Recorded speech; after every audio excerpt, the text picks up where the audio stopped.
Welcome back again, Forging Friends. We are on the 9th deck of our Keyforge Winds of Exchange box opening. Let's cut this one open. And today we have... it's upside down. We've got Saurians, Brobnar, and Sanctum. With a Brobnar token creature, it's Servant, Hroskill, Durzagani,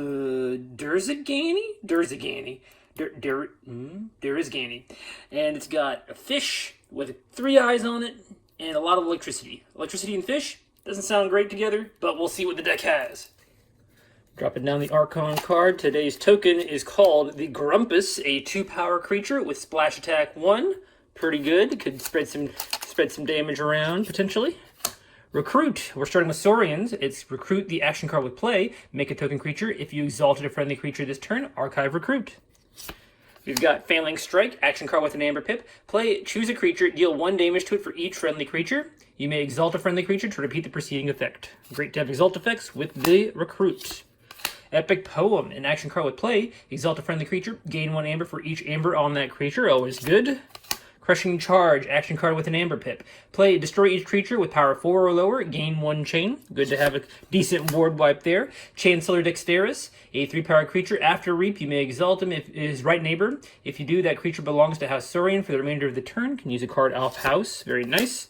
Ballistego, a 5-power creature with play. You may exalt him. While he has Amber on him, he gains Splash Attack 3. Good fighter. Regrettable Meteor. These meteors travel millions of miles through space. Action card with an Amber Pip. Destroy each dinosaur creature and each creature with power 6 or higher. Don't know if we'll ever play that one. We've got Paxaria, an action card with 2 Amber Pips. Play, ward each creature. Yours and your opponent's. I've never seen this card before. That seems a little bit weird. Good when your opponent has a low board, I suppose. Orator Hisaro, a 3-power creature with deploy. Play, ready, and exalt each of his neighbors. For the remainder of the turn, they belong to House Saurian. Very cool. We've got Chowsidon, a 10-power creature. Splash attack 3. And before fight, deal 3 damage to each of his neighbors. So he's going to be a flank warrior, for sure. Put things with good destroyed effects next to him. But man, 10 power with splash attack 3? That's really strong. Anklo Formation. Action card with an Amber Pip. Play, choose 1 for the remainder of the turn. A friendly creature gains Skirmish, or exalt a friendly creature for the remainder of the turn. Each friendly creature gains Skirmish. That's great. We have so many really good creatures to fight with. Legion's March. Action card with an Amber Pip. Play for the remainder of the turn. After you use a dinosaur creature, deal 1 damage to each non-dinosaur creature. Could be very good. We have a big Saurian board potentially here. And now we're moving on to Sanctum. We've got Revered Monk, 4-power creature. Gains +2 armor for each of its Sanctum neighbors. Can survive for a while. Retribution. Action card with an Amber Pip. Play, if there are more enemy creatures than friendly creatures, destroy an enemy creature. Kind of keeps things even. Nidapult is back, an artifact. Action, the next time a friendly creature enters play this turn, you may have it enter play anywhere in your battle line ready. Very nice. Cassiel the Benevolent, a 2-power, 2-armor creature. It just enhanced a few things. Grand Melee. Play, destroy each creature that does not share a house with at least one of its neighbors. Keep things similar houses close to each other. Get 2 of those. We got Chala the Safeguard, a 4-power, 2-armor creature with deploy and taunt. Great to have a taunt creature there. Celestial Gorm is back, artifact with an Amber Pip and a Capture Pip. Omni, destroy it and return each other artifact to its owner's hand. Good control there. We've got Sigil of Brotherhood, artifact with an Amber Pip. Omni, destroy it, and for the remainder of the turn, you may use friendly Sanctum creatures. Can use things off house there. Very good efficiency with that. That's nice. Hadroth's Wall, artifact with each friendly flank creature gains +2 power. Add some survivability to things. Very nice. We've got the Grey Abyss, a 3-power, 1-armor creature. Play, make a token creature, and each friendly token creature gets +1 armor. Cool. I don't think our Grumpus doesn't have any armor at the moment, right? So it's just going to get 1 armor, but it'll let it survive a little longer, which would be nice. We got the rare creature, Zephon the Opulent, a 2-power creature with play. Make 2 token creatures. Cannot be used unless there are 2 or more friendly token creatures in play. And after Reap, gain 2 armor. Gain 2 amber. So obviously we'll want to survive one of those token creatures out there. We don't have the most survivability in terms of our tokens, but could get some use out of him. Going on to Brobnar, we've got Strato Smack. An action card with play, deal 3 damage to a creature. If this damage destroys that creature, make a token creature. Very nice. Got 2 of those. Pelf, 3-power creature with skirmish, and after a fight, your opponent loses 1 amber. Always good. Fire Spitter, 5-power, 1-armor creature. Before fight, deal 1 damage to each enemy creature. A lot of ways to spread damage around. Krog the Clumsy, 7-power creature with splash attack 2. Unguarded Camp, action card with an amber pip. Play for each creature you control in excess of your opponent. A friendly creature captures 1 amber. Each creature cannot capture more than 1 amber this way. Good amber control. We've got the Broken Axe Outpost, Amber Pip, Capture Pip, and action. Put a friendly creature on the bottom of its owner's deck. If you do, deal 6 damage to an enemy creature. It can really hit something hard just for putting a card back, and we can use that to cycle out any Grumpuses that are cards that we want to keep, so that's nice. We've got Signal Fire, artifact with an Amber Pip. Omni, destroy it, and for the remainder of the turn, friendly Brobnar creatures may fight. Wow, so we have a way to use Sanctum creatures off house and a way to make Brobnar creatures fight off house. So we could have a huge turn, a huge board control turn with both of those. We've got Kretchy, a rare 3-power creature. Each time a player exalts a creature or a creature captures amber, put 1 amber on that creature from the common supply. Yeah, we've seen this before, so it doubles any capturing and it doubles any exalting. So not great for the fact that we have Saurians. And we want to exalt a little bit here, and we'll have a little bit of capture as well, so we'll have to use this situationally. And we have Barehanded, an action card with an Amber Pip. Put each artifact on top of its owner's deck. Some more artifact control is always good. And our final, we have 2 cards actually. I meant to do that. We got Banner of Battle, artifact with each friendly creature gets +1 power.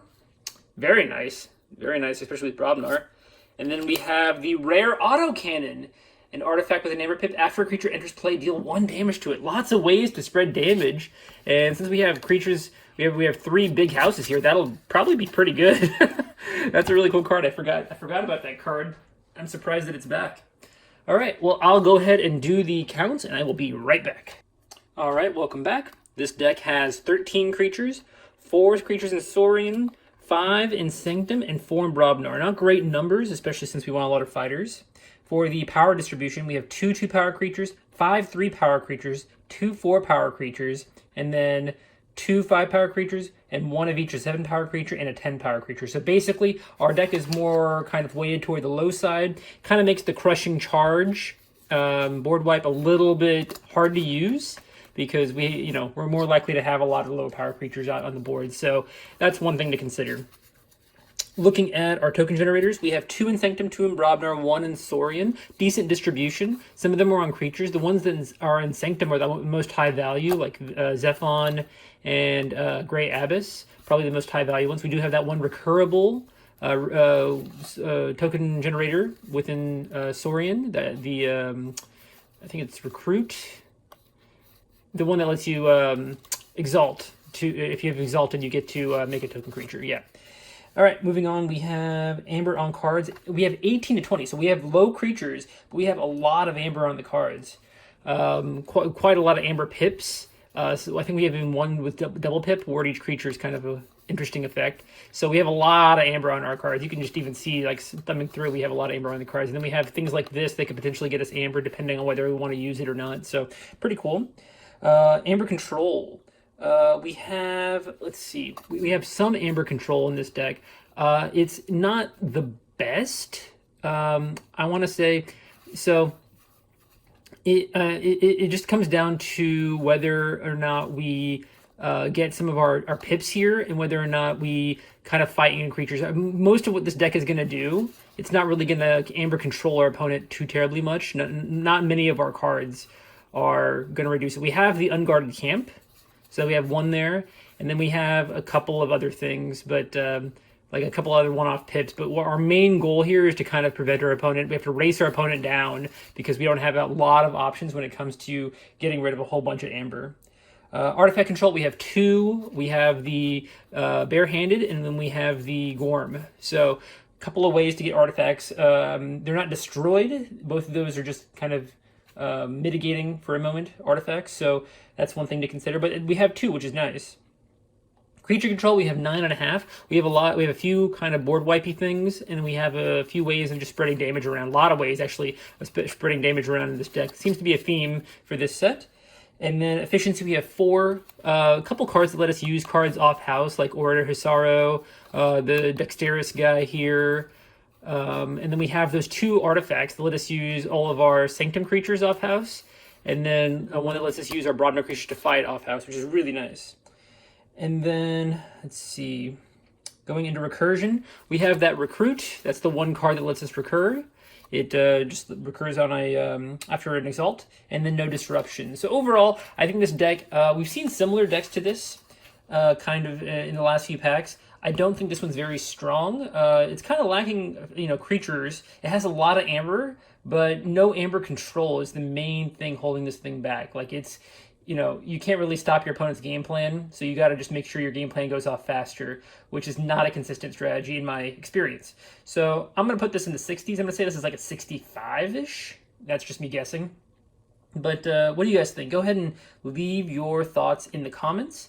And if you like this video, go ahead and give it a like. And if you want to see more of this content, please subscribe. All right, guys. Thanks for watching. You have a nice day. Bye-bye.